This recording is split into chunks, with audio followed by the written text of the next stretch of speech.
फिर हमें दिखाया जाता है कि सुबह होती है और जेनी कार के पास जाती है। कार में स्टीव को ना पाकर वो इधर उधर देखती है और स्टीव को ढूंढने निकल पड़ती है। थोड़ी दूर जाते ही वो कुछ आवाजें सुनती है और उन आवाजों का पीछा करते हुए वो आगे बढ़ती है। आवाजों का पीछा करने के बाद जब वो वहाँ पहुँचती है तो उसका दिमाग हिल जाता है वहाँ पे सब कुछ देखकर, क्योंकि उसके बॉयफ्रेंड स्टीव को ब्रैड और उसकी गैंग ने बंदी बना रखा था और उससे काफी मारा पीटा भी था, जिसकी वजह से वो काफी जख्मी भी था। स्टीव ब्रैड से कहता है कि प्लीज मुझे यहाँ से जाने दो, मैं बाहर जाकर किसी को कुछ नहीं बताऊंगा। बट ब्रैड अपनी चैन से स्टीव का गला दबाते हुए कहता है कि तुम्हारी वजह से मेरा डॉगी मरा है और इसकी कीमत तो तुम्हें चुकानी ही पड़ेगी। जब ब्रैड स्टीव का गला दबा रहा होता है तो उसका दूसरा साथी वहां आकर ब्रैड को स्टीव से दूर करता है। फिर ब्रैड उसे एक चाकू देता है और उसके साथ साथ सभी गैंग मेंबर को कहता है कि सब एक एक करके स्टीव की बॉडी पे चाकू से क्रॉस का निशान लगाओ। ब्रैड की ये बात सुनने के बाद स्टीव वहीं रोने लगता है। फिर वो मेंबर्स एक एक करके आगे बढ़ते हैं और स्टीव की बॉडी में चाकू से क्रॉस का निशान मारते हैं। उस गैंग में एक लड़की भी होती है जिसे ब्रैड इन सभी एक्टिविटी की वीडियो बनाने के लिए कहता है और वो वीडियो बना भी रही होती है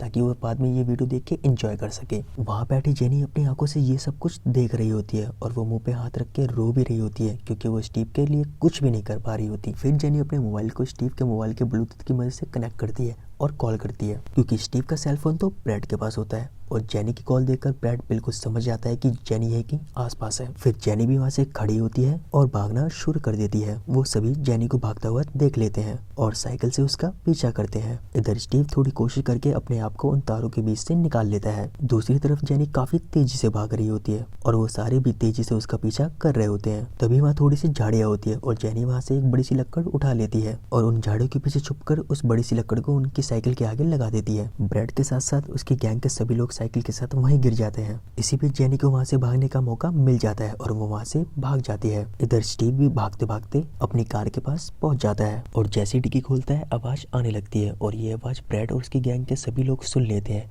और उसकी कार की तरफ बढ़ते हैं। स्टीव भी फटाफट मेडिसिन वाला बैग उठाता है और वहाँ से भाग जाता है। फिर ब्रैड की गैंग का मेंबर भागता हुआ कार के पास आता है ताकि वो दोबारा स्टीव को बंदी बना सके, बट स्टीव वहाँ से पहले ही जा चुका होता है, इसलिए वो मेंबर उसे वहां ना पाकर उसे दूसरी तरफ ढूंढने जाता है। दूसरी तरफ हमें जेनी भागती हुई दिखाई जाती है और भागते भागते वो स्टीव से जा मिलती है। स्टीव की हालत काफी ज्यादा बुरी होती है। जेनी उसे उठाती है और किसी सेफ जगह पर ले जाने की सोचती है जहाँ वो स्टीव की मरहम पट्टी कर सके और उसे किसी तरह की हेल्प मिल सके। फिर जेनी को एक जगह दिखती है जहाँ उसे ब्रैड और उसकी गैंग के आने का डर नहीं होता। वो स्टीव को वहाँ ले जाती है और डोर लॉक कर देती है। फिर वो स्टीव द्वारा लाए गए मेडिसिन बैग से पट्टी वगैरह निकालती है और स्टीव के हाथ वाली जगह में लगाने लगती है जहाँ उन्होंने चाकू से क्रॉस मारा होता है। फिर स्टीव अपनी शर्ट ऊपर करता है और जेनी को अपनी कमर की साइड वाली चोट दिखाता है जो काफी गहरी होती है और उसमें से ब्लड भी आ रहा होता है, जिसे जेनी अपना हाथ लगाकर रोकने की कोशिश करती है, बस चोट के कुछ ज्यादा गहरी होने की वजह से वो ब्लड नहीं रुकता। स्टीव अपनी होप खो चुका होता है क्योंकि उसे वहां से बाहर निकलने का कोई रास्ता भी नहीं मिल रहा होता है, ना ही किसी तरह की हेल्प मिल रही होती है। बट जेनी उसका हौसला बढ़ाती है और कहती है तुम्हें कुछ नहीं होगा, आई प्रॉमिस। फिर जेनी उस जगह पे पट्टी लगाती है। तभी ब्रैड और उसकी गैंग उन्हें ढूंढते हुए वहां भी पहुंच जाते हैं और जेनी भी उन्हें आता हुआ देख लेती है। बट वो जैसे ही अंदर घुसते हैं वहाँ कोई नहीं होता। बट वो मेडिसिन का बैग देख के समझ जाते हैं कि वो दोनों यहाँ जरूर आए थे। फिर हमें दिखाया जाता है वो दोनों वहाँ थोड़ा नीचे पानी में छुपे होते हैं। इधर उधर देखने के बाद जब ब्रैड और उसकी गैंग को कुछ नहीं मिलता तो वो वहाँ से निकलना शुरू कर देते हैं। उनके जाने के बाद जेनी भी वहाँ से धीरे धीरे बाहर निकलती है। उस तालाब से निकलने के बाद जेनी स्टीव को थोड़ा आराम से बैठाती है, बट उसकी बॉडी में से इतना ब्लड निकल चुका होता है कि वो मूव भी नहीं कर पा रहा होता। ये वो वक्त होता है जब जेनी स्टीव को काफी इमोशनल होकर देखती है और कहती है तुम्हें कुछ नहीं होने दूंगी, मैं तुम्हारे लिए हेल्प लेकर जरूर आऊंगी, बस तुम थोड़ा सब्र रखना। स्टीव की आंख ढंग से खुल भी नहीं रही होती, फिर भी वो जेनी को बताता है हमने ये आते वक्त बिजली सप्लाई के बड़े बड़े खंबे देखे थे, शायद तुम्हें उसकी मदद से रोड का रास्ता ढूंढने में मदद मिले। फिर जेनी स्टीव को छुपाकर फटाफट भागती है और भागते भागते बिजली सप्लाई के बड़े से खंबे के पास पहुंच जाती है, जहाँ से वो रास्ता देखती है बाहर निकलने का और बिना देरी किए भागना शुरू कर देती है। बट यहाँ से उसकी तकलीफें कम होने के बजाय उल्टा बढ़ जाती है, क्योंकि जब वो भाग रही होती है तो उसके रास्ते में एक नोकीला लकड़ पड़ा होता है और जब जेनी भाग रही होती है तो वो के पैर में घुस जाता है और जेनी वहीं गिर पड़ती है और दर्द के मारे जोर जोर से चीखने लगती है। जेनी की चीखें ब्रैड और उसकी गैंग को भी सुनाई दे जाती है और वो फटाफट उसकी आवाज का पीछा करते हुए आगे बढ़ते हैं। जेनी भी ये भाप लेती है कि ब्रैड और उसकी गैंग उसकी तरफ आ रहे हैं और वो रेंगते हुए अपने आप को एक सेफ जगह में जाकर छुपा लेती है। यहाँ वो उस नोकीली लकड़ को अपने पैर से निकालने की कोशिश करती है, जिसकी वजह से वो चल भी नहीं पा रही होती। जेनी अपने मुंह में एक मोटी सी लकड़ रख लेती है ताकि उस नोकीली लकड़ को अपने पैर से निकालते समय अगर उसे कोई दर्द हो तो वो उसे सह पाए और किसी तरह की आवाज न कर सके। उस नोकीली लकड़ को निकालते समय जेनी दर्द से छटपटा रही होती है, बट वो फाइनली उस लकड़ को निकाल लेती है और एक पल के लिए राहत भरी सांस लेती है। फिर जेनी वहाँ से निकलती है और उससे वही बच्चा दिखाई देता है जो शुरू में उन्हें कॉपी में कुछ लिखते हुए मिला था। जेनी उसे कहती है, प्लीज मेरी हेल्प करो, मुझे अपनी मॉम के पास ले चलो, मुझे यहाँ से बाहर निकलने का रास्ता दिखाओ। फिर वो जेनी को वहाँ से बाहर निकलने के रास्ते की तरफ ले जाता है और जेनी उसके पीछे पीछे चल रही होती है। इस बच्चे का नाम एडम है, जो जेनी को एक जगह पे लाता है और खुद वहाँ बैठकर ब्रैड को मैसेज करता है, क्योंकि ब्रैड ने इसे भी स्टीव और जेनी को ढूंढने के लिए कहा होता है। एडम के इस मैसेज की वजह से ब्रैड और उसकी गैंग वहाँ आ जाते हैं और वो स्टीव और जेनी को दोबारा बंदी बना लेते हैं।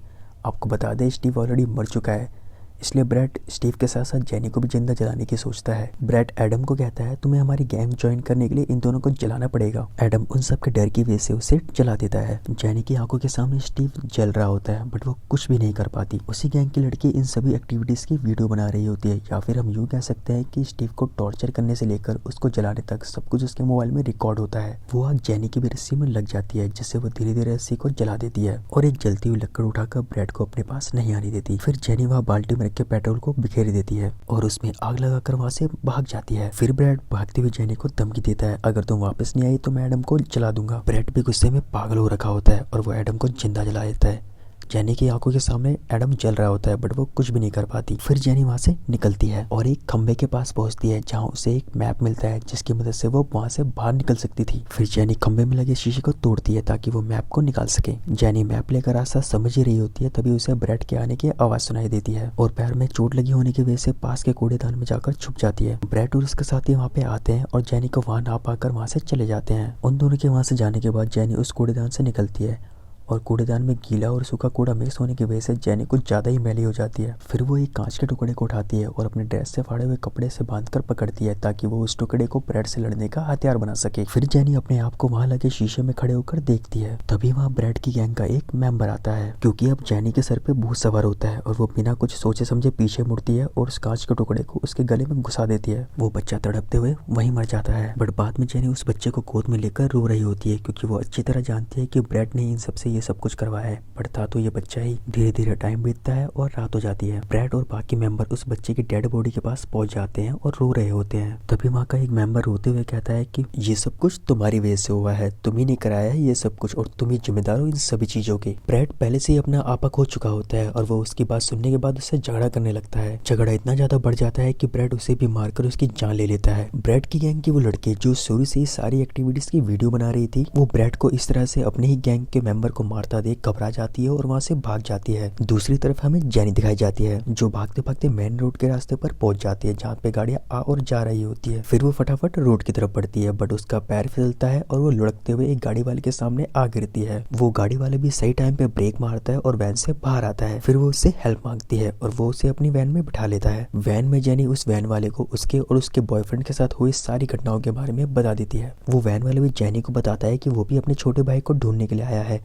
और उसे भी अपने भाई की चिंता हो रही होती है। जेनी की आंख तो तब खुलती है जब वो वैन वाला ब्रैड और उसके साथी से मिलता है। तब जेनी फटाफट ड्राइविंग सीट पर बैठती है और वहाँ से वैन भगाती है। वैन भगाते वक्त ब्रैड की गैंग की वो लड़की उसके सामने आ जाती है, जो मोबाइल में वीडियो बना रही थी। जेनी के दिमाग का टेम्परेचर इतना हाई होता है कि वो गुस्से में उस लड़की को गाड़ी से उड़ा देती है और वो लड़की वहीं मर जाती है। ड्राइव करते करते जेनी वैन को किसी की कार में ठोक देती है और वो बेहोश हो जाती है। फिर उसे अचानक होश आता है और वो वैन से बाहर निकलती है, तो थोड़ा आगे बढ़ती है और देखती है उसने वैन किसी के घर में घुसा दी थी, जहाँ लोग पार्टी एंजॉय कर रहे थे। फिर जेनी तेज की रोते हुए हेल्प की भीख मांगती है और वहीं नीचे बैठ जाती है। वहाँ के लोग भी उसके पास आते हैं और उसके घर के अंदर लाकर सोफे पे बैठा देते हैं। बट यहाँ भी जेनी की प्रॉब्लम कम होने की बजाय उल्टा बढ़ जाती है जब वो दीवार में लगी उस फोटो को देखती है, जिसमें उस बच्चे की फोटो होती है जिसे उसने उसके गले में कांच भोंक कर मारा होता है। वो फोटो देखते ही जेनी पुलिस और एम्बुलेंस को बुलाने के लिए कहती है, बट वहाँ का बंदा उसे रिलैक्स होने के लिए कहता है। तब वहीं पर एक लेडी जेनी से कहती है, तुम वॉशरूम हो थोड़ा क्लीन हो जाओगी, और वो जेनी को वॉशरूम ले जाती है। वॉशरूम में जेनी एक उस तरह अपने हाथ में ले लेती है, क्योंकि उससे पता चल जाता है कि कुछ ना कुछ गलत होने वाला है। दूसरी तरफ वो लोग वॉशरूम का गेट तोड़कर अंदर आते हैं, क्योंकि उनके पास कॉल आती है और उन्हें पता लग जाता है कि उनके बच्चे मर चुके हैं और उन्हें इसी लेडी ने मारा है। गेट ओपन होते ही जेनी ब्रैड को अपने सामने पाती है। जेनी उन सभी लोगों को समझाती है कि ब्रैड झूठ बोल रहा है, इसने हमें काफी टॉर्चर किया है और मेरे बॉयफ्रेंड को भी जान से मार दिया। बट वो लोग जेनी की एक नहीं सुनते और उसकी गर्दन को अपने हाथ में जकड़कर उसे दबोच लेते हैं और जेनी को सबक सिखाने का सोचकर उसी वॉशरूम में उसका रेप करते हैं। जेनी के चीखने और चिल्लाने की आवाजें ब्रेड तक भी आ रही होती है, बट वो रूम में जाकर फोन निकालता है जिसमें स्टीव की मौत की सारी रिकॉर्डिंग होती है और वो सारी वीडियो रिकॉर्डिंग डिलीट कर देता है। और यहाँ हमें मूवी का दी एंड दिखा दिया जाता है। पर्सनली अगर मुझसे कोई पूछे तो इस मूवी का दी एंड काफी खराब दिखाया गया है।